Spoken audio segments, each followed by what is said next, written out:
Halo semuanya, selamat datang di channel Dokter Anime. Tempatnya bahas alur cerita anime yang durasinya panjang pol-polan. Mimin juga bakal ngasih upload video terbaru juga di sini cuy. BTW Mimin mau ngadain giveaway senilai Rp500.000 buat 5 orang pemenang untuk setiap minggunya. Pengumuman akan diumumkan setiap hari Minggu dan pengumuman akan diumumin lewat Telegram grupnya Dokter Anime cuy. Cari aja Dokter Anime 123, Dokter Anime 123. Caranya gampang banget pastinya dong. Like, comment, dan subscribe channel ini dan komentar bagus dan request judul filmnya cuy. Jangan lewatkan kesempatan ini cuy, karena kesempatan tidak akan datang dua kali. Kalau kalian mau uang 500.000 langsung saja di komen dan dituliskan aja judul filmnya. Gampang banget caranya cuy. Oke lah, kalau begitu langsung saja kita lanjut.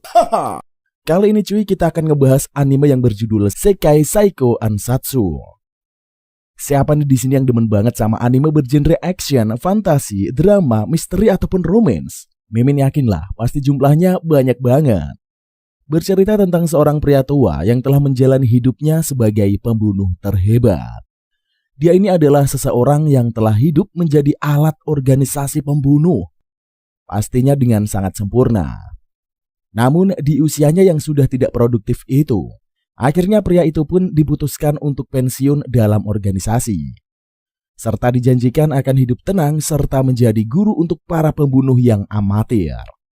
Tetapi cuy, dia ditipu oleh organisasi karena saat sedang berada di pesawat menuju tempat tujuannya, ternyata pesawat tersebut telah disabotase untuk bisa membunuhnya. Dia tidak bisa berbuat banyak, bahkan keahliannya sebagai pembunuh terhebat pun tidak bisa menyelamatkannya. Nah, buat kalian yang udah penasaran dengan seperti apa ceritanya nih cuy, langsung saja stay tune di channel ini, karena pastinya kita akan membahas dengan tuntas. Tapi sebelum kita mulai seperti biasalah, biar nonton kalian juga tambah nyaman, pasang dulu headset kalian, lupakan kenangan tentang mantan, atur posisi rebahan terwenak kalian. Selamat menonton sambil gelesotan. Scene diperlihatkan MC kita di anime ini bernama Luke Tuatade. Luke sedang memantau para eneng di dalam acara pelelangan, dan ia akan mengungkap kejahatan di balik insiden tersebut. Luke berinkarnasi di dunia baru saat ini. Ia adalah pewaris dari keluarga Tuatade Luke. Ia diajarkan baik dalam seni pengobatan dan pembunuhan oleh ayahnya. Luke ditugaskan oleh Dewi dengan tugas membunuh pahlawan setelah dia mengalahkan Raja Iblis. Sebagian ramalan mengungkapkan bahwa pahlawan mabuk kekuasaan akan menghancurkan dunia sendiri setelah mengalahkan Raja Iblis. Kemudian rekan Luke, wanita gemoy berambut biru itu bernama Maha, mengkonfirmasi tentang bahwa Marquez Khalid ini terbukti bersalah. Saat Maha menyelidiki aliran dana dari Marquez, ia menemukan keuntungan besar dari sumber yang tidak jelas. Mereka menyerang desa dan menyamar sebagai bandit, lalu menculik para gadis untuk dijual kepada para bangsawan. Lalu Luke mengirim wanita cantik bergaya loli itu bernama Tarte, dan karakter utama wanita bernama Dia Viekona untuk melakukan investigasi hal yang tepat. Karena sudah memakan sasarannya, Marquez dan anggota yang terlibat akan menghabisi semuanya. Sebelumnya diceritakan bahwa Luke tua sedang melakukan misi bersama seorang bocah.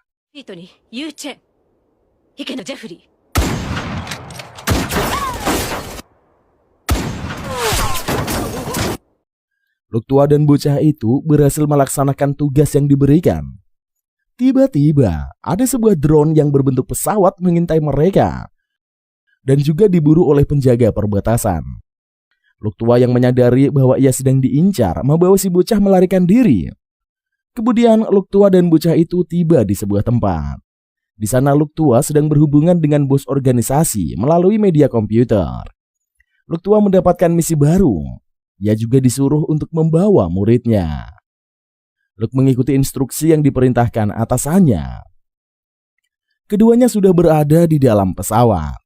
Ternyata pesawat yang mereka tumpangi sudah disabotase.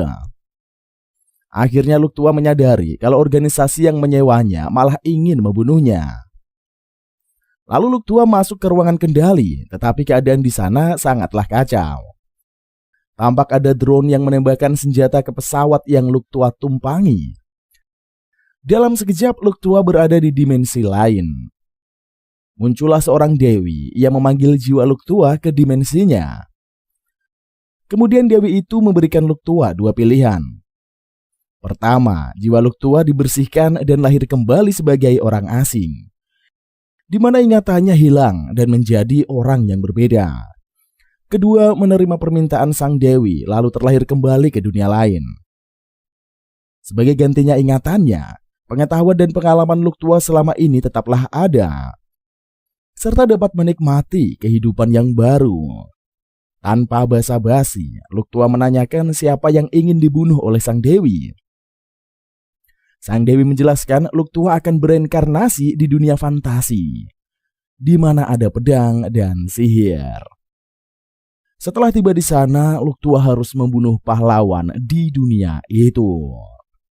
Selanjutnya sang dewi menjelaskan mengenai reinkarnasi. Normalnya, jiwa manusia yang akan mati langsung diputihkan dan didaur ulang. Semua tentang hidupnya akan dilupakan. Namun sang dewi menjanjikan bisa mempertahankan ingatan serta kepribadian walaupun bereinkarnasi ke dunia lain.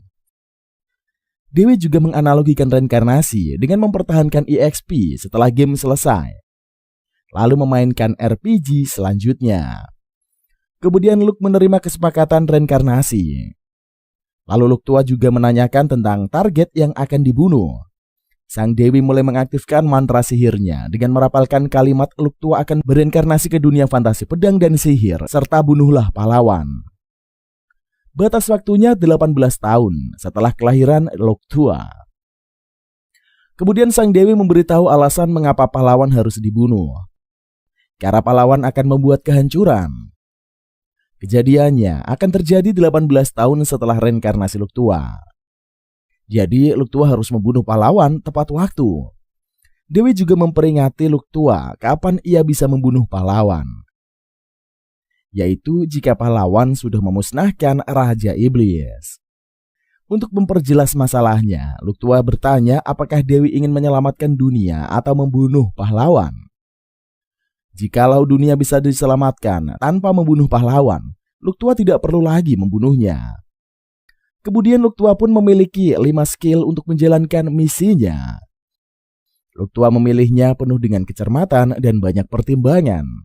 Ia memilih 5 skill, yaitu pemulihan super, penenun mantra, pertumbuhan tanpa batas, bela diri, dan 4 elemen dasar. Setelah menentukan skillnya, Luke tua langsung bereinkarnasi. Sin kemudian berpindah ke dunia baru di kediaman keluarga bangsawan. Seorang wanita yang cantik bernama Estri Tuatade. Di sana lahirlah seorang bayi lelaki yang sehat dan diberi nama Luke. Suaminya adalah pria berambut coklat susu bernama Cian Tuatade yang berjanji pada istrinya kalau anak mereka Luke tidak akan mengalami hal yang sama seperti yang anaknya terdahulu bernama Ruth alami. Kemudian Luke remaja berlatih untuk memperkuat dirinya. Luke juga memasak untuk menambahkan nutrisinya sehingga ia pun mengalami pertumbuhan fisik yang sehat. Luke kelihatan sangat cermat dan lihai dalam memasak. Walau Luke lahir dari keluarga pembunuh, tetapi ia memiliki keluarga bahagia dan harmonis. Kemudian ayahnya memberikan Luke mata mistik Tuatade. Mata mistik itu merupakan rahasia yang diturunkan turun-temurun di keluarga Tuatade. Dengan operasi menggunakan mana, penglihatan akan diperkuat, bahkan bisa melihat mana orang lain. Operasi khusus yang disempurnakan dari eksperimen manusia pada terpidana mati. Tidak hanya melihat lebih jauh seperti penglihatan kinetik, persepsi, serta penglihatan malam juga diperkuat.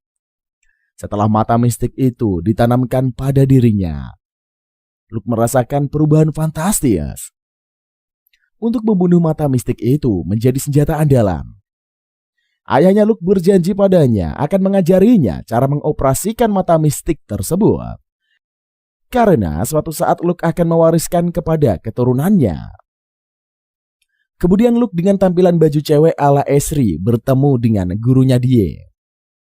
Luke terkejut melihat bahwa gurunya ini adalah seorang bocil. Namun kekuatan sihir dia ini sangatlah menakjubkan. Selanjutnya, dia memberitahu Batufar. Sifat batu itu menyimpan mana. Dia menyuruh Luke untuk memasukkan mananya ke dalam Batufar. Luke mengeluarkan mana yang begitu besar, membuat sekitarnya bergoncang. gurunya menyuruh Luke untuk melemparkan batu var karena berbahaya. Luke menurutinya. Ia melemparnya ke atas hingga meledak, membuat gempa terjadi. Kemudian, kedua orang tua Luke menghampiri dia dan Luke. Mereka ingin mengetahui siapa dalang di balik keributan yang terjadi.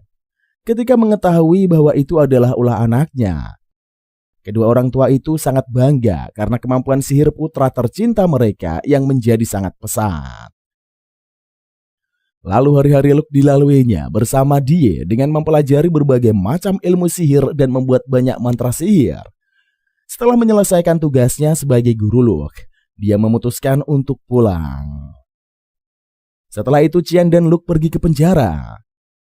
Saat di perjalanan, Qian menyuruh putranya untuk menyebutkan moto Tua Tade, moto medis Tua Tade dan moto pembunuhan Tua Tade. Dengan lancar, Luke menjawab semua pertanyaan dari ayahnya itu, yaitu kemampuan Tua Tade cuma demi kemakmuran kerajaan Alvan, untuk menopang orang-orang yang hebat, serta untuk menghilangkan penyakit kerajaan dan mencegah bahaya. Qian juga berniat untuk mengajari rahasia mengasah kemampuan yang Luke sebutkan itu. Lalu Qian mengatakan kalau di penjara itu mereka akan menemukan berbagai macam narapidana. Mereka sangat berguna untuk eksperimen medis dan latihan pembunuh keluarga Tua Tade. Qian menjelaskan kalau orang mengalami perlawanan kuat saat membunuh orang lain, banyak kehilangan nyawa karena itu. Agar itu tidak terjadi, maka Luke harus berlatih membunuh. Setelah itu Luke mengajukan sebuah pertanyaan kepada sang ayah. Mengapa Luke dibesarkan ragu-ragu untuk membunuh? Padahal ia adalah sebagai alat pembunuh yang harus bisa dibesarkan dengan cara membunuh emosi diri sendiri. Lalu Qian menjawab mereka bukanlah alat tetapi manusia. Mereka tidak membunuh karena diperintah, melainkan menimbang demi kerajaan dan mengerti apa sebab dari mereka membunuh. Mereka melakukan setiap hal dengan pikiran utuh terlebih dahulu, untuk membaca pikiran orang lain. Diri sendiri juga perlu memiliki nilai kemanusiaan. Kemanusiaan merupakan senjata yang dibutuhkan untuk kegiatan membunuh. Qian menyuruh putranya menelaah setiap perkataan agar kelak ia bisa menjalankan misi sesuai dengan tuntutan keluarga Tua Tade. Setelah itu Qian menyuruh Luke melakukan pembunuhan pertamanya. Qian membawa Luke bertemu dengan targetnya, yaitu adalah seorang wanita bernama Margaret. Ia berusia 19 tahun. Kejahatannya adalah perampokan, pembunuhan, dan kebakaran. Lalu Luke melaksanakan misinya. Selanjutnya, sepasang suami istri bersama putranya pergi berkeliling di pasar. Tampak Eris bersemangat melihat beragam camilan. Ia berniat membelikan itu untuk putra kesayangannya. Luke protes kepada ibunya karena ia diperlakukan seperti anak kecil.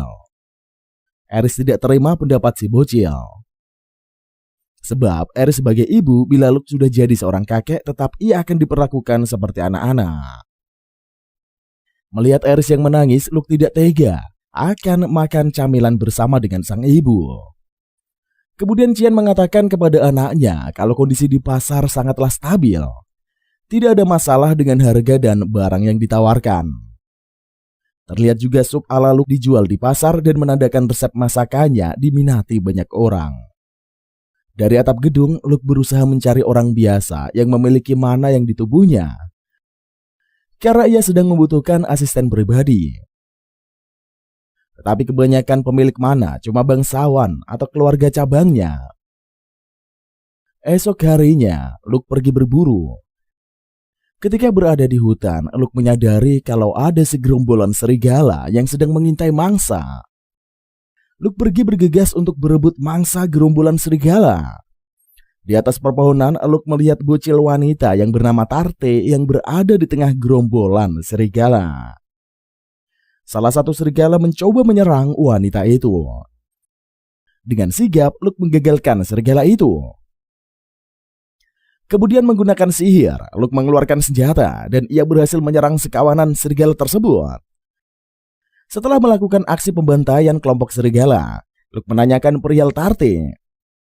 Gadis cilik itu menjelaskan kalau keluarganya sangatlah miskin. Untuk mengurangi jumlah orang yang dikasih makan, Tarte ditelantarkan ke dalam hutan. Lalu Luke memasak makanan buat si Tarte.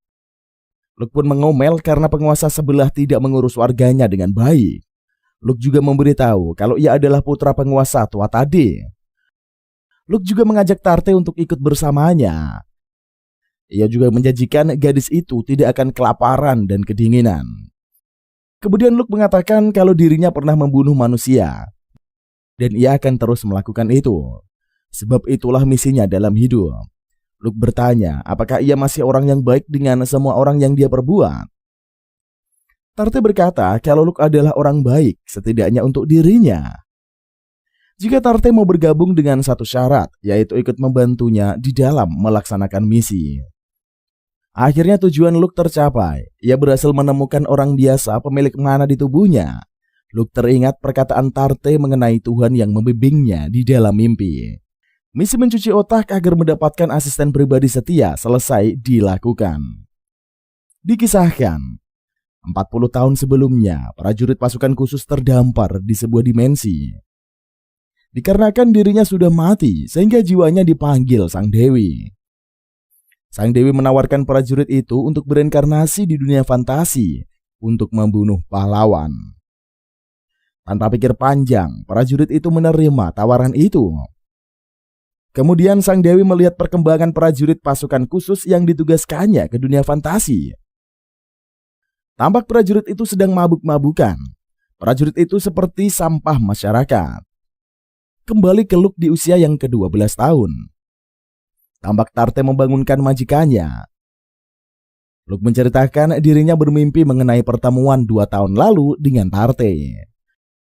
Luke memuji kecantikan Tarte sehingga gadis remaja itu jadi salting. Karena merasa malu, ia bergegas membuat sarapan Luke. Kemudian Tarte sedang berlatih mengasah kemampuan tombaknya. Tarte kelihatan sangat lihai dan mahir dalam menggunakan tombaknya. Luke sangat terkesan dengan kemajuan pesat pelayan pribadi sekaligus muridnya. Kemudian, 35 tahun sebelumnya di mana Sang Dewi memanggil jiwa samurai terhebat di dunia dimensinya. Dewi memerintahkan samurai untuk berinkarnasi ke dunia fantasi dan membunuh pahlawan di sana. Karena diperintah oleh Sang Dewi, samurai bersedia melakukannya. Sang Dewi pun melihat perkembangan samurai yang diutus ke dunia fantasi 35 tahun yang lalu. Namun samurai itu melakukan hal yang bodoh, jadi nggak bisa diharapin lagi cuy. Kembali ke masa di mana Luke berada. Terlihat Luke dan Tarte di pasar. Mereka ingin melihat perkembangan pasar di sana. Kemudian salah satu pedagang di pasar bernama Rak menyapa Luke. Rak ini berterima kasih berkat pupuk buatan Luke panennya jadi melimpah. Luke juga memuji bahwa daun bawang yang ditanamnya juga memiliki rasa yang sangat enak.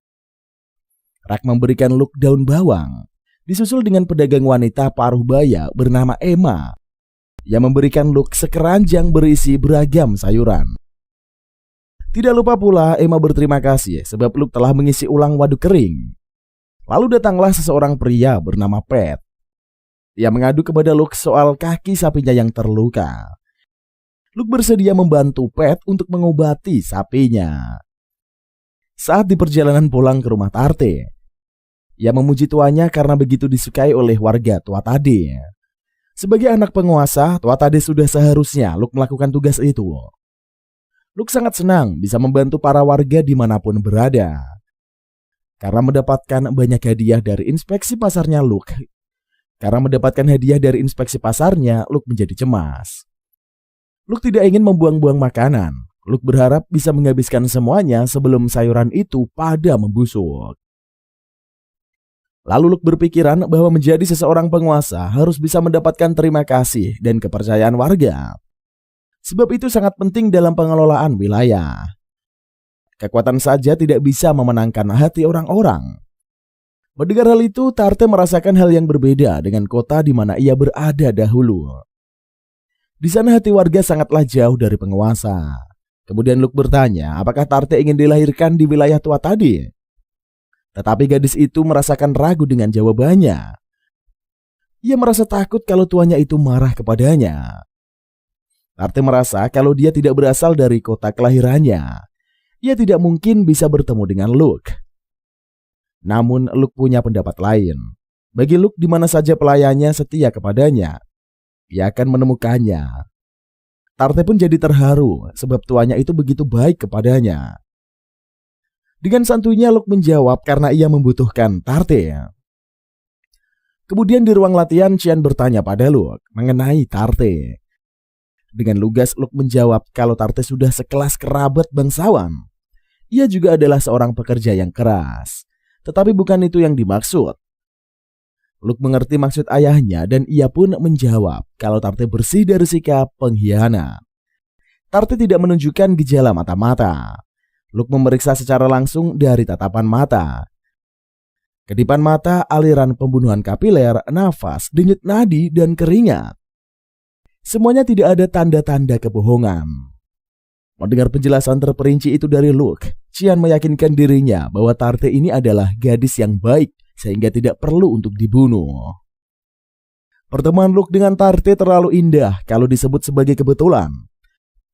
Pemilik energi sihir yang telah Luke cari-cari kebetulan dibuang untuk mengurangi tanggungan. Secara kebetulan masuk gunung ke wilayah tua tadi. Kemudian Cian berkata sudah sewajarnya kita perlu berpikir kalau ada orang-orang yang mengaturnya. Kemudian ayah dan anak melanjutkan obrolan ke topik utama. Latihan selanjutnya sekaligus ujian khusus. Bila Luke lulus ujian dan mampu menyelesaikan ujian setelahnya, Cian mengakui Luke sebagai pembunuh sejati. Cian akan menyerahkan tugas bangsawannya untuk membunuh Luke. Dengan mantap Luke menerima ujian tersebut. Kemudian terjadilah pertarungan antara ayah dan anaknya itu. Kali ini mereka menepiskan hubungan keduanya. Mereka bertindak sebagai seorang pembunuh profesional. Luke mengakui kehebatan sang ayah. Luke harus mempunyai strategi jika ingin mengalahkan ayahnya. Dengan kecermatan dan kelihayan Luke, ia mampu menandingi sang ayah. Akhirnya Luke harus lolos dari ujian. Ayahnya merasa malu karena ia harus kalah dari anak seusia 12 tahun. Padahal Cian merupakan anggota tua tadi yang terkuat. Saat bertarung, Luke memutuskan untuk tidak menggunakan sihir. Karena kalau bertarung dengan sihir, itu tidak akan bisa menjadi latihan. Cian pun bangga pada anaknya karena memahami maksud dari perkataannya. Sebab itu menjadi kualifikasi yang harus diperhitungkan dalam ujian. Hal terpenting bagi seorang pembunuh adalah tidak boleh kehilangan tujuan. Sekarang tidak ada lagi yang bisa diajarkan kepada Luke. Sekarang Luke tinggal mencari pengalaman saja. Namun Luke merasa belum cukup karena ia hanya menang di pertaruhan nekat. Cian menegaskan kalau ia sudah mengajarkan sepenuhnya. Mulai sekarang, Luke harus melangkah dengan kakinya sendiri. Carilah hal yang diperlukan untuk membuat Luke menjadi kuat. Suatu saat nanti, Cian akan memberikan ujian terakhir. Sampai saat itu tiba, Cian meminta, bantulah pekerjaannya. Kemudian, Luke bersama sang ayah melakukan banyak pembunuhan bangsawan jahat, korup, dan bekerja sama dengan bandit demi keuntungan pribadi. Cian memalsukan kematian para bangsawan tersebut, seolah mereka dikhianati rekan banditnya, sehingga mencegah kejahatan serupa terjadi lagi. Kemudian Cian membawa Luke dan Tarte bersama dengannya untuk mengobati pasien berdarah bangsawan. Ternyata tujuan Cian ke tempat pasiennya adalah untuk melakukan penyelidikan jika suatu saat bangsawan tersebut menjadi target mereka. Harus memikirkan rute penyusupan di kediamannya.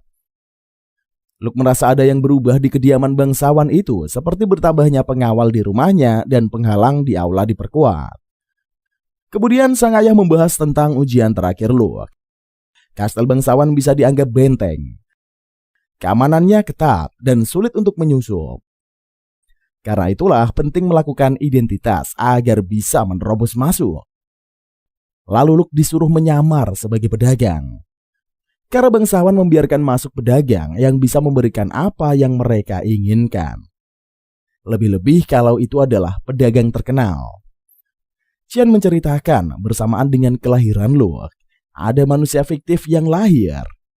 Anak yang lahir dari rumah bordil dengan kepala kamar dagang balor yaitu Iligi Balor. Meski keluarganya diselidiki tidak akan ditemukan. Balor itu adalah kamar dagang terkemuka di kota dagang Murteu. Hebat sekali bisa mengajak mereka memalsukan daftar keluarga. Mereka pernah berutang budi pada Cian. Koneksi personal dan jaringan informasi dari kamar dagang Balor jauh melebihi badan intelijen kerajaan. Ayah memberikan misi pada Luke sampai ia berusia 14 tahun. Belajarlah jadi pedagang sebagai anak keluarga Balor. Luke pun bersiap menggunakan nama bangsawan Ilik Balor. Ada pesta di kediaman tua Tade. Di sana Cian mengatakan kepada undangan yang hadir jika Luke akan mengerjakan ujian terakhirnya. Kebelian untuk kerajaan Alvan. Esri pun beramah tamah dengan para tamu. Kemudian ada seseorang pria bernama Ronaha yang tidak terima kalau Luke diangkat menjadi kepala tua Tade. Alasannya adalah setelah Ruf meninggoy harusnya Ronaha yang jadi kepala. Tidak masuk akal kalau bocah yang seperti Luke mewarisinya. Karena Ronaha merasa lebih kuat, maka ialah yang akan menjadi kepala selanjutnya. Disepakati, keduanya bertarung. Tanpa Ronaha sadari, Luke sudah berada di belakangnya, menyandarkan pisau di lehernya hingga berdarah. Rohana menganggap curang, namun Cian membantahnya. Itulah bedanya pembunuh tua Tade dengan kesatria.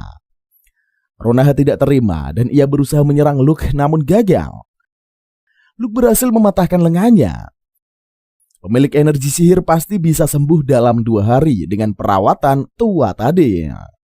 Luke lebih kuat di pertarungan biasa sekalipun. Kekuatan itu tidak penting tapi diperlukan. Untuk menghadapi kejadian yang tidak terduga, maka harus bisa menggunakan kekerasan. Cian merasa bangga dengan anaknya yang akan melampauinya di bidang medis serta pembunuhan. Kemudian Luke bersama Tarte pergi ke wilayah Mortue untuk melaksanakan ujian terakhirnya. Sang ayah berpesan waktu 2 tahun bukanlah hal yang sama. Dapatkanlah pengalaman kehidupan yang jauh berbeda. Selanjutnya Luke dan Tarte tiba di Mortue. Setibanya di sana, mereka memutuskan untuk mengubah gaya pakaian supaya sesuai dengan penyamaran. Kemudian ada bocah yang bernama Maha sedang menjalankan aktivitasnya sebagai guide. Maha menawarkan jasanya kepada wisatawan yang tiba di kota Mortue. Maha sendiri tidak dengan dibantu teman-temannya cuy, ia menjalankan pekerjaan sendiri. Lalu Maha, Noin dan Connor, mereka dibawa paksa oleh orang yang tidak dikenal bernama Lioid. Tentunya untuk ke rumah panti asuhan Tuan Tren. Bukan hanya mereka saja, tetapi lainnya seperti Eva, Kelly, dan Michelle juga ditawan. Alasan Tren mengambil anak-anak di jalanan itu agar masuk ke panti asuhan karena mendapatkan subsidi. Sebab istri kepala wilayah memberikan banyak uang ke anak tanpa kerabat. Kemudian anak-anak itu diberikan makanan yang tidak mencukupi. Bahkan mereka dipaksa melakukan banyak pekerjaan. Jika mereka melakukan kesalahan, maka akan ditendang atau dipukul. Setiap hari berada di panti, anak-anak semakin menderita. Bahkan mereka harus melakukan pekerjaan yang tidak layak dan merusak masa depan. Tetapi karena tidak berdaya, anak-anak itu menurut saja. 2 tahun kemudian ketika Maha akan mengantarkan minuman ke ruangan Tren. Maha mendengar percakapan yang tidak pantas. Maha teringat akan teman-temannya yang sudah mengalami nasib tragis. Maha berlari sambil menangis. Ia berniat untuk merusak wajahnya. Tiba-tiba muncullah Ilik di hadapannya. Ilik mengatakan kalau Maha lebih cantik jika tersenyum. Tujuan Ilik datang untuk menjadikan Maha sebagai anggotanya. Namun Ilik harus menunggu 3 hari baru bisa ia mendapatkan Maha.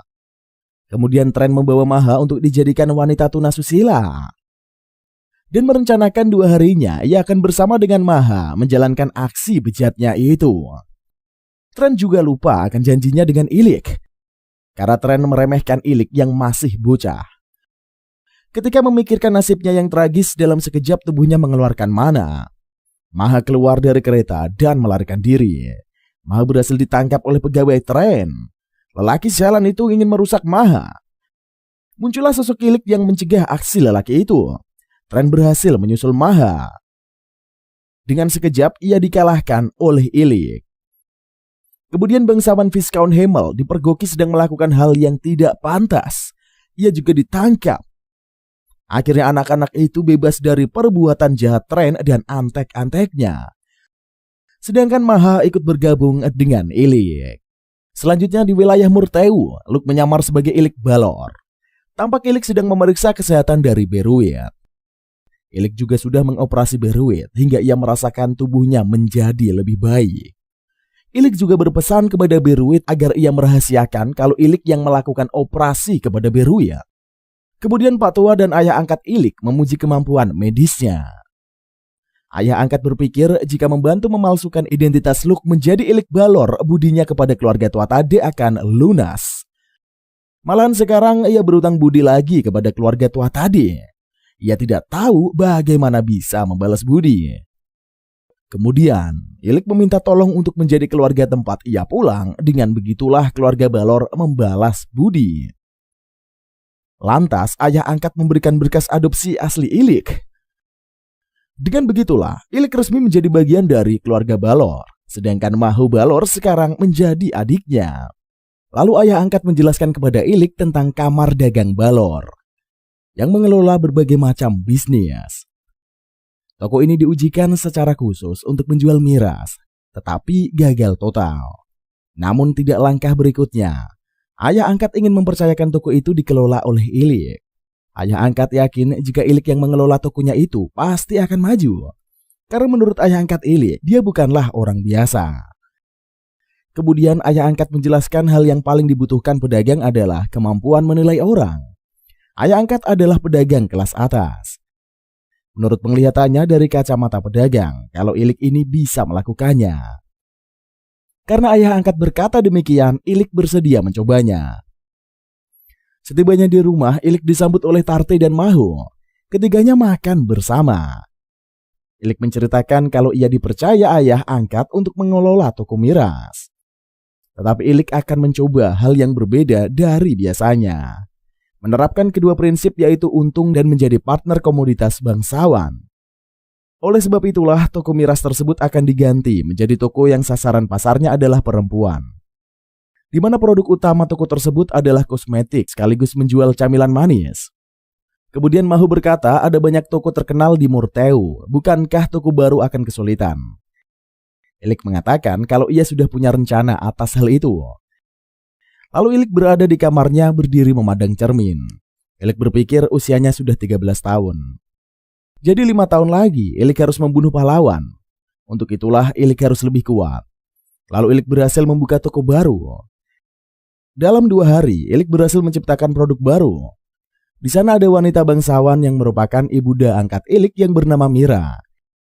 Ia tidak terima kalau barang yang dijual di toko itu adalah barang ecek-ecek. Sekalipun barang itu bagus, Ibu Mira tidak menyukai Ilik yang berasal dari anak selir. Ilik tidak memperdulikan hujatan ibu angkatnya, ia tetap berfokus dengan produk barunya. Kemudian Ilik menjelaskan bagaimana produk utama di toko barunya itu adalah sebuah kosmetik. Ayah angkat berpendapat merek lebih penting daripada kualitas dalam bisnis kosmetik. Apalagi produk baru pasti sulit untuk bersaing. Ilik mengatakan itu berlaku bagi kosmetik yang sudah ada. Kosmetik itu mempercantik perempuan. Namun bila melunturkan kosmetik, minyak akan terlepas dari kulit. Tanpa minyak, kelembapan bisa hilang. Kulit jadi kering dan bisa membekas hingga licin. Kemudian Ibu Mira tidak menyangkal soal itu. Meskipun begitu, ia tetap saja memakaikannya untuk mempercantik diri. Tetapi sebagai konsekuensinya, kulit terasa sakit. Ilik bisa membebaskan perempuan dari masalah itu. Ilik menunjukkan produk kosmetik buatannya. Namanya adalah pelembab. Di dunia fantasi itu masih belum ada toner dan pelembab cuy. Artinya itu adalah pelembab pertama yang ada pada dunia itu. Lalu Ibu Mira bertanya, pelembab itu produk apaan? Dengan lugas Ilik mengatakan pelembab itu adalah produk kosmetik untuk melembabkan kulit kering dan menjaga kondisi kulit. Kosmetik merupakan perias untuk menciptakan kecantikan palsu. Tetapi berbeda dengan produk buatan Ilik. Sebab pelembab itu bukanlah untuk merias, melainkan merawat dan melindungi kulit. Setelah mencoba pelembab buatan Ilik, Ibu Mira menjadi lebih segar karena kulit wajahnya terasa halus dan lembab. Ilik menyuruh Ibu Mira untuk memakai kosmetik yang tersedia di meja. Ibu Mira mulai merias wajahnya. Ini akan jadi kebiasaan baru, sebelum berhias akan menggunakan pelembab terlebih dahulu. Lalu Ibu Mira berkata, awalnya ia berniat untuk menertawakan produk Ilik dan menggagalkannya. Namun ia berubah pikiran untuk mendapatkan pelembab itu, dan anak selir akan ia anggap sebagai putranya. Kemudian ayah angkat akan memfokuskan kamar dagang balor untuk menjual pelembab buatan Ilik. Ia menyuruh istrinya Mira memperkenalkan pelembab itu kepada teman-temannya. Ayah angkat bertanya dalam seminggu Ilik bisa membuat beberapa pelembab. Karena Ilik masih bekerja sendiri, ia hanya sanggup membuat 200 pelembab dalam seminggu. Lalu ayah angkat menyuruh Ilik untuk merekrut pekerja. Ilik akan mematuhi perkataan sang ayah angkatnya hanya jika Ilik mengetahui metode produksinya. Sebab jika produk mulai diproduksi, akan ada perusahaan lain yang akan meniru produk itu. Butuh waktu 1 bulan untuk menyiapkan produk massal. Tetapi ada masalah menggabungkan air dan minyak, 2 zat yang biasanya tidak tercampur akan membutuhkan obat rahasia tua tadi. Kemudian Ilik memberikan proposal mengenai biaya untuk membuat produk tersebut. Ayah angkat tidak mempermasalahkan soal biaya, melainkan jarak jauh Tatwade. Tetapi justru jarak jauh itulah yang membuat rahasia kulit untuk diketahui. Pelembab tidak akan bisa dibuat tanpa obat itu. Tatwade pasti akan menjaga rahasia dan bisa membuat merek tidak menjualnya ke perusahaan lain. Oleh karena itulah, ayah angkat setuju dan menyarankan negosiasi kepada Ilik. Lalu Ilik dan Tarte pergi ke wilayah Tatwade. Tentunya untuk mendapatkan lecithin untuk menyatukan air dan minyak. Lecithin ini adalah bahan bakunya cuy, yang dari kedelai. Tumbuhan itu hanya terdapat di Tatwade. Beberapa saat kemudian, toko kosmetik mereka, perusahaan dagang balor, Orna, dibuka. Untuk masuk ke toko Orna, orang harus mengantri terlebih dahulu. Pembelian produk juga dibatasi. Masing-masing pelanggan hanya boleh membeli pelembab maksimal 2 botol. Wanita cantik berambut kuning bernama Noin mengatakan kepada Maha mereka mendapatkan pesanan dari pabrik. Kemudian hanya dalam waktu 6 bulan, Orna berkembang dengan pesat. Penguasa Murtue dan putri kerajaan tetangga mengirimkan undangan. Karena Ilik Balor sudah terkenal, ia akan gampang menyusup kemana saja. Tarte memberitahu kabar terbaru ada orang yang menyusup ke pabrik untuk mengetahui rahasia pelembab Onra. Selanjutnya Eva dan Kelly habis berbelanja. Tiba-tiba saja ada 2 orang pria aneh yang menyergap mereka.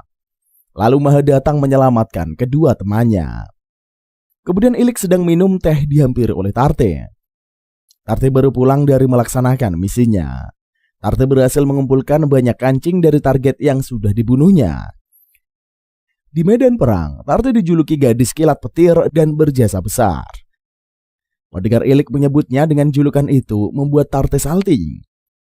Kemudian alasan Ilik mengirim Tarte ke medan perang untuk menempa pengalaman tempurnya. Sedangkan Maha mencari pengalaman, mengkorek informasi, dan mencari uang. Dikisahkan Ilik Balor adalah manusia fiktif yang telah mensukseskan merek kosmetik Orna. Dia disebut-sebut sebagai anak muda yang sukses dan diundang ke berbagai tempat. Dengan pelembab dan coklat, Ilik bisa mendapatkan koneksi dan jaringan informasi dari banyak orang. Kemudian Ilik menyerahkan Orna kepada Maha. Jika ia tidak berada di sana, maka meyakinkan bahwa dirinya sekarang bisa menjaga Orna tanpa kakak angkatnya Ilik. Maha juga akan membuat Orna lebih besar. Maha menyampaikan niatnya ingin membuka cabang lain di luar Murtue. Di kota tetangga, karena di sana ada toko dengan kondisi yang sangat bagus. Dulunya tempat itu adalah milik kamar dagang terkenal, tetapi menurun semenjak berganti atasan. Kemudian baru-baru ini mereka menjual aset. Oleh sebab itu, merupakan kesempatan yang baik untuk membelinya. Saat melihat tempat yang ditujukan Maha, Ilik menjadi teringat kalau ia sudah menyelidiki latar belakang Maha. Ternyata Maha adalah putri tunggal dari sebuah kamar dagang terkenal. Tapi tangan kanan ayah berkhianat membunuh orang tua Maha dan mengambil alih usahanya. Maha yang tinggal sebatang kara merasakan nyawanya terancam dan melarikan diri ke Murteu. Kemudian, itu adalah salah satu toko dari kamar dagang milik ayahnya Maha. Itu adalah pertama kalinya yang dibangun oleh ayah Maha. Maha berniat mengembalikan kamar dagang ayahnya. Sebagai awalan, toko itu sangat sempurna. Ilik menyetujui keinginan Maha. Ilik meyakinkan dengan kemampuan Maha. Kemudian, teman-temannya Maha memberikan hadiah kepada Ilik. Mereka mengucapkan selamat tinggal kepada Ilik. Dimanapun Ilik berada, mereka berharap tidak dilupakan. Ilik berpesan agar mereka menjaga Orna dengan baik. Lalu Ilik merubah warna rambutnya semula. Begitu juga dengan Tarte, ia kembali berpakaian seperti dulu. Ilik bersama Tarte akan kembali ke Tatuade. Ilik Balor akan kembali ke identitas aslinya sebagai Luke Tatuade. Sebelum Luke dan Tarte pergi, mereka berpamitan kepada Maha. Tidak lupa, Luke mengingatkan Maha soal Orna. Tarte meminta maaf karena hanya dirinya sajalah yang pergi menemani Luke. Maha bangga dia bisa membantu pekerjaan Luke. Apalagi pekerjaan itu hanya bisa dilakukan oleh dirinya. Maha juga meminta tolong Tarte membantu Luke dari dekat menggantikan dirinya. Kemudian Maha memberikan pernak-pernik kepada Luke sebagai ganti dirinya. Maha menyampaikan kalau ayahnya pernah bilang untuk mempercayai orang lain, maka harus curiga terlebih dahulu. Karena itulah ia mencurigai Luke berkali-kali sejak dulu sampai sekarang. Lalu yang diinginkan Luke dari dirinya adalah sebab memiliki energi sihir di tubuhnya. Maha tahu kalau dirinya ini hanyalah dimanfaatkan sebagai asisten pembunuh. Meskipun demikian, Maha bahagia dia bisa berguna buat Luke. Maha memohon sesekali Luke mengunjungi dia. Luke menyanggupi permintaan dari Maha. Lalu di tengah jalan, kereta yang Luke dan Tarte tumpangi ini berhenti. Luke merasakan adanya energi sihir. Ternyata monster serigala sudah menghadang mereka. Tarte ingin membuktikan keberhasilan latihannya selama ini. Tarte menggunakan berbagai macam jurus menghabisi para monster serigala. Luke merasa cemas karena monster sudah masuk ke pemukiman manusia. Luke merasa sudah waktunya pahlawan muncul. Kemudian Luke dan Tarte singgah ke ladang kedelai. Luke bertemu sapa dengan warganya. Mereka menyambut gembira atas kepulangan Luke. Para warga memuji Luke. Walaupun ia pergi meninggalkan mereka, Luke tetap bekerja demi warganya. Harga kedelai yang mereka tanam laku dengan harga tinggi. Seperti biasa, warga memberikan hasil panen sayuran mereka kepada Luke sebagai ucapan terima kasih kepada tuannya. Karena warga begitu mencintainya, membuat Luke bersemangat untuk memakmurkan wilayah Tatuade. Setibanya di kediaman Tatuade, Luke diminta hadir untuk menemui ayahnya dan mereka terlibat di dalam sebuah percakapan mengenai langkah selanjutnya yang akan Luke ambil. Berdasarkan informasi yang diterima oleh Cian mengenai perkembangan anaknya yang sangat baik dalam bisnis serta saran keluarga Balor. Untuk membiarkan Luke bekerja di dunia bisnis, Cian berpendapat bahwa Luke bebas menentukan tujuan hidupnya. Terlepas bahwa keluarga Tatuade merupakan keluarga pembunuh bayangan untuk kerajaan. Namun Cian benar-benar membebaskan Luke untuk memutuskan setiap pilihan hidupnya. Mendengar perkataan ayahnya, Luke bersikeras untuk tetap menjadi seseorang pembunuh. Alasan tersebut hanya untuk melindungi orang-orang yang ia sayangi serta orang-orang yang menyayanginya. Selanjutnya, Luke mendapatkan permintaan pembunuhan perdananya. Dengan Tarte dan Maha sebagai tangan kanannya. Targetnya adalah Count Asba Venture. Dia menjual rahasia militer ke kerajaan tetangga, lalu ia menerima narkoba sebagai bayarannya. Kemudian ia mendengarkan narkoba ke penjuru kerajaan dan membuat masyarakat tersiksa. Sebelum melakukan pembunuhan, Luke akan mengatur rencana serta akan menilai apakah targetnya merupakan manusia yang tepat untuk dibunuh atau tidak. Paginya Ares mengganggu Luke dengan masalah perjodohan. Menurutnya, Luke sudah waktunya menikah. Apalagi Ares ingin melihat wajah cucunya. Namun Luke menolak permintaan ibunya itu. Luke meminta Tarte berbicara untuk menggantikannya. Namun ibunya malah menyuruh Tarte melaksanakan keinginan konyolnya, membuat Tarte jadi salting. Kemudian Luke pergi menuju salah satu kota. Setibanya di sana, Luke dan Tarte menawari selai gratis ke seorang wanita. Saat Luke mencicipi selai itu, dia mengetahui kalau itu adalah narkoba. Luke membanting keranjang berisi selai. Segerombolan pria itu marah dan menyerangnya. Luke dan Tarte berhasil mengalahkan mereka. Kehidupan di kota itu amat parah karena banyak warganya yang bekerja sebagai pengedar. Wanita itu membawa Tarte dan Luke bertemu dengan ibunya. Ternyata ibu wanita itu sudah menjadi pecandu narkoba yang akut. Kemudian Luke mendapatkan laporan dari Maha. Ternyata Count Ashba Venture memanglah bersalah. Ia adalah dalang kejahatan narkoba. Narkoba jenis Pheasant terbuat dari tanaman bernama Vies, menimbulkan kesenangan yang luar biasa. Lalu Count menyebarkan narkoba ke wilayah lain. Tetapi ia mengklaim bahwa mafia membawanya lewat wilayahnya. Sebab itulah pekerjaan membunuh Count diambil alih Tatuade. Luke memiliki maksud untuk menyelidiki target mereka lebih dalam hingga menyamar lagi sebagai Illik pergi bersama Maha. Ketika di kereta, Maha menyampaikan perasaan Tarte sebagai seseorang perempuan bukan sebagai keluarga. Namun Illik membantahnya karena tidak akan ada hal yang seperti itu. Bukan hanya itu juga, Maha juga menyampaikan perasaan sukanya pada Illik. Hingga suatu saat, ia akan menggunakan Orna sebagai negosiasi cintanya kepada Illik. Tibalah mereka di kota di mana Count berada. Mereka berdua memasuki kediaman Count. Di sana ada istrinya bernama Bridget yang menyambut kedatangan Illik dan Maha. Bridget ini begitu menyukai produk baru Onar. Kemudian datanglah Count menyapa Illik dan Maha. Setelah itu ia pun pergi menyapa istrinya. Malamnya Illik ikut pesta yang diadakan di kediaman Count. Di sana ia bersosialisasi mengenai produk baru Onar. Di tengah perbincangan Illik dengan para wanita itu, Bridget datang menunjukkan produk baru Onar. Kemudian datanglah Count yang mendekati Illik. Illik mulai membuka pembicaraan mengenai bisnis baru yang sedang dijalankan oleh Count. Illik dan Maha menyatu dengan pesta itu, hingga mereka tidak dicurigai. Menurut Bridget, suaminya suka menikmati anggur sebelum tidur sambil menatap bulan. Kemudian Luke menggunakan mata mistiknya itu untuk melihat keadaan sekitar. Luke mengeluarkan senjata sihirnya untuk menembak Count. Setelah menyetel bidikannya, Luke pun melayangkan tembakan dari kejauhan dan berhasil membuat Count meninggoy. Dari kejauhan, Luke melihat istrinya Count yang menangis atas kepergian suaminya. Melihat adegan itu, hatinya sedikit bergerak memiliki empati. Luke yang dulu tidak akan merasa iba setelah melakukan pembunuhan. Selanjutnya, Maha memberitahu soal kabar baik dan kabar buruk yang terjadi kepada Luke. Kabar baiknya adalah Maha berhasil menemukan harta suci. Harta suci ini merupakan benda yang tidak bisa dibuat oleh tangan manusia. Alat yang memiliki kekuatan yang luar biasa. Sudah ada sejak zaman kuno dan tidak bisa dihancurkan. Itu adalah benda yang sangat berharga. Harta suci yang ditemukan kali ini adalah tombak sihir Gaibok.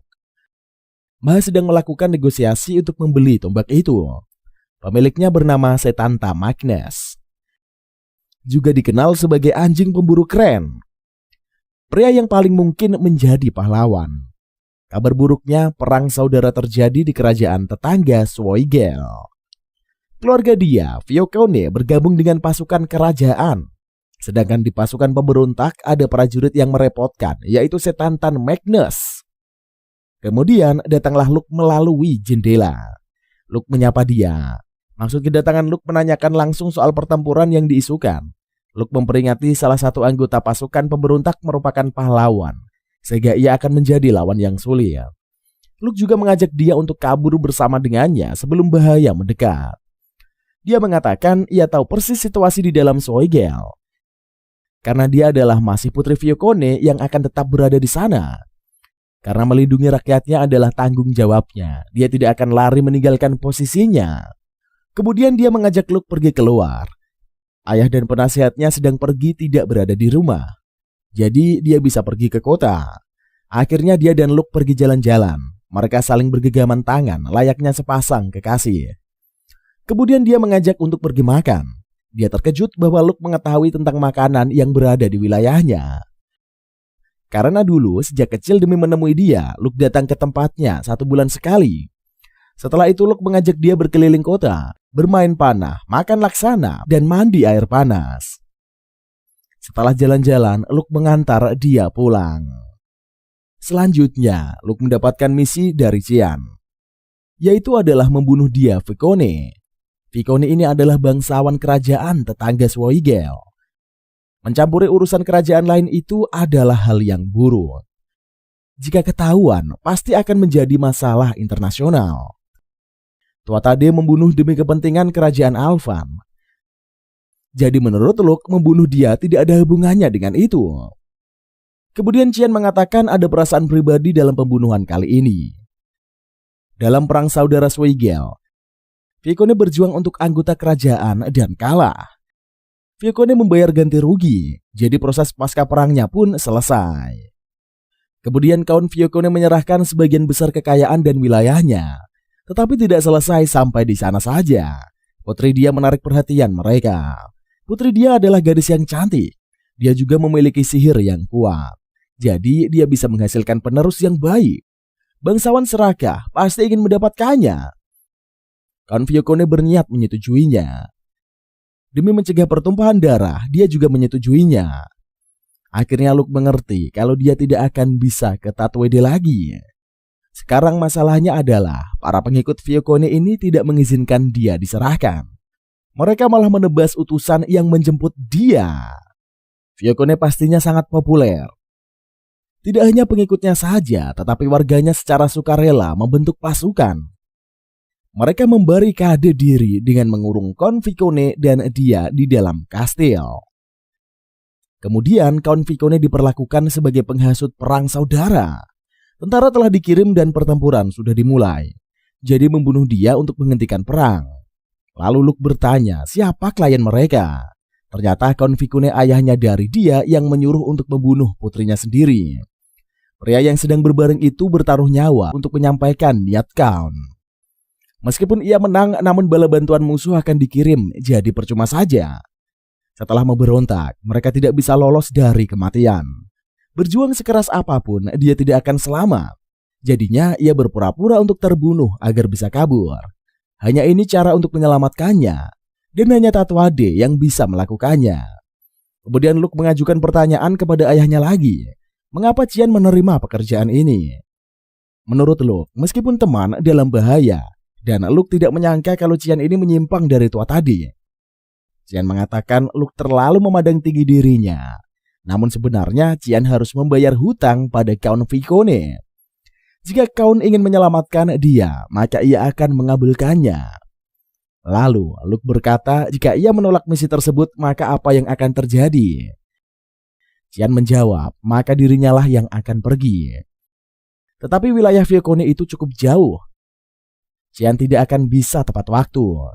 Saat itu tiba, mana Qian sudah pasti akan habis, sehingga Qian tidak akan bisa berbuat apa-apa.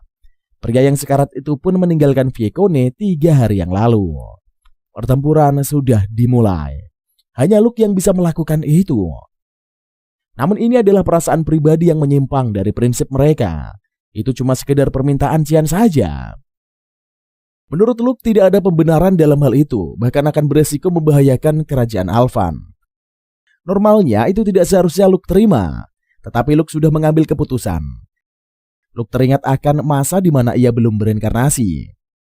Luke hidup hanya dengan sebagai alat lalu ia dibuang. Luke tidak akan mengulangi kesalahan yang sama.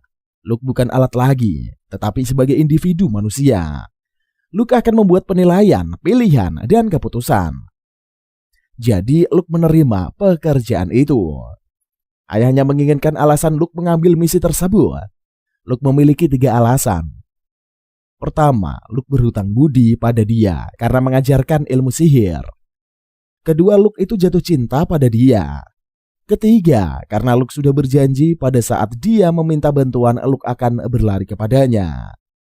Luke merasa dia ini pasti sudah memanggilnya. Qian juga pernah menyimpang sesekali. Ia memakai pedang Tuatade demi orang lain selain kerajaan Alvan. Qian melakukan untuk istrinya Esri. Esri merupakan putri dari keluarga Vicone. Qian tidak menyangka kalau putranya memiliki pilihan yang sama dengannya. Qian berpikir kalau Luke akan tumbuh berbeda darinya. Tetapi anehnya Luke mirip dengan ayahnya. Qian memberikan Luke semangat. Kemudian Tarte mengantarkan kepergian Luke untuk menggunakan jurus angin. Tarte teringat kalau ia sudah diselamatkan oleh Luke. Walaupun Luke menolongnya agar Luke bisa memanfaatkan Tarte, namun Tarte sangat bahagia dengan Luke. Tarte akan mendedikasikan seluruh hidupnya untuk membantu Luke. Karena Tarte sudah kehabisan mana, ia tidak bisa menggunakan jurus angin tersebut. Tetapi berkat jasa Tarte, Luke tinggal setengah perjalanan lagi menuju Vicone. Tibalah Luke di Vicone. Terdapat sekitar kurang dari 200 pasukan yang sedang berjaga. Luke mengeluarkan senjata sihirnya dan menyerang para prajurit itu. Luke sudah berhasil membuat keributan dan berencana akan menyusup ke dalam kastil. Luke berhasil menyusup dan ia bertemu dengan Dia. Selanjutnya, misi penyelamatan Dia pun dimulai. Luke ingin membuat seolah-olah dia bunuh diri. Sebelum melakukan sandiwara, Luke menunjukkan mayat salah satu prajurit karena dia akan menyamar sebagai dirinya. Luke menyuruh dia untuk teriak di depan jendela dengan mengatakan, "Aku sedih melihat orang lain terluka karena aku. Aku tidak akan menjadi milik siapapun." Ketika dia membuka jendela, tiba-tiba saja Luke merasakan hawa bahaya seperti waktu ia diawasi oleh drone yang berbentuk pesawat. Lantas, perasaan Luke menjadi benar. Muncullah sosok pria yang memiliki senjata dahsyat. Luke memeluk dia dan menyelamatkannya dari serangan benda sihir berkekuatan super. Kemudian Luke membalas serangan itu dengan tembakan sihir. Kekuatan ledakan yang ditimbulkan sangat dahsyat. Tetapi Berserk tidak mengalami luka sedikit pun. Berserk memberi Luke dua pilihan, membiarkan ia membantai semua tanpa tersisa atau berduel dengannya sebagai kesatria. Kalau Luke menang, Berserk akan menarik pasukan dan tidak akan menyerang Vicone lagi. Pahlawan Berserk memiliki kekuatan yang luar biasa. Manusia biasa memiliki Berserk dan skill untuk menahan efek sampingnya. Berserk itu menyebutkan namanya adalah Setanta Magnus. Setanta akan memberikan waktu agar Luke dapat berpikir. Ia mengatakan mati dalam duel adalah harapan terbesar sebagai seorang kesatria. Hal itu sesuai dengan penjelasan yang dikatakan oleh Mahul. Kemudian Setanta mengancam Luke untuk tidak kabur. Setanta sangat bersemangat karena berhasil menemukan lawan pertama yang layak dan diajak bertarung. Karena Luke tidak bisa kabur, Luke harus menerima tantangannya. Luke merasa kalau ia berduel pastinya akan kalah. Kemudian dia sangat cemas karena pujaan hatinya itu hanya harus berduel. Dia juga ingin bertarung bersama dengan Luke. Luke mengatakan kalau ia bukanlah kesatria dan juga pahlawan, melainkan ia adalah seorang pembunuh. Akhirnya pertarungan Luke dengan pahlawan tidak terelakkan lagi. Sebelum bertarung, Luke memperkenalkan dirinya terlebih dahulu. Luke memperkenalkan dirinya dengan nama samaran Ferry Marconi, bukan Ferry Mariadi. Dengan mata mistiknya, ia bisa melihat kekuatan Setanta. Karena Luke berniat untuk membunuh Setanta. Luke ingin mengetahui jika Setanta mati, apakah ia masih bisa menepati janjinya untuk tidak mengganggu Vicone lagi. Lalu Setanta memanggil bawahannya, jika ia mati, mereka akan menggantikannya menepati janji. Luke juga bertanya, bagaimana jika dirinya kalah? Setanta akan menculik sang putri dan membantai semuanya. Luke menyuruh Setanta untuk menarik pasukannya. Ia tidak ingin pasukan Setanta terlibat dalam duel mereka. Setanta lalu mengikuti keinginan Luke. Setanta mengejek senjata mungil milik Luke. Karena senjata itu tidak bisa menyerang dirinya. Kemudian Luke berkata kalau duel itu akan berakhir tanpa perlu menghentikan tombak milik Setanta. Kemudian sihir pembunuhan di kehidupan sebelumnya adalah senjata luar angkasa suatu negara bernama Tongkat Tuhan. Logam dijatuhkan dari orbit. Senjata materi yang menandingi nuklir. Namun ada masalah dengan meluncurkan materi ke orbit dan mencegah tongkat terbakar saat masuk atmosfer. Tetapi Luke dapat mengatasinya. Lalu ada sihir tanah yang menggandakan gravitasi. Putri dia merancang mantra untuk membuatnya negatif dan penenunan mantra menjadikan pembalik gravitasi. Jadi dengan hal itu, Luke bisa mengirimkan ke orbit. Setelah tombak tungsten mencapai orbit, Luke akan memberinya sihir angin untuk mencegah pemanasan serta membuatnya jatuh bebas. Tetapi masalahnya adalah waktu dan sasaran butuh perhitungan dan pelaksanaan yang akurat. Itu sebabnya Luke berlatih di pulau tidak berpenghuni yang ditemukan oleh Maha. Jika tidak, pembunuhan itu tidak akan sukses. Itu melepaskan energi 111 tembakan tank dalam sekejap. Duel itu berakhir saat Luke melemparkan tombak tungsten. Mantra yang Luke kembangkan untuk mengalahkan pahlawan. Itulah sihir pembunuh. Akhirnya Luke juga berhasil menjalankan misi dari sang dewi. Luke berhasil menyelamatkan kekasihnya dan Viekone. Kemudian Luke kembali bersama kekasihnya di Tatooine. Sedangkan Onra berkembang semakin pesat. Dan ceritanya pun usai di sini cuy. Cerita yang disajikan sangat unik dan tentunya lebih seru jika dibandingkan dengan cerita lainnya. Anime ini terlihat seperti anti-hero banget cuy. Karena misi utamanya adalah membunuh pahlawan yang memiliki kemungkinan menghancurkan dunia. Namun ya, misi dibalik itu adalah menyelamatkan dunia pastinya. Jadi sang MC tidak perlu membunuh pahlawan jika memungkinkan. By the way, terima kasih buat kalian semua yang telah menyaksikan video ini sedari awal sampai akhir.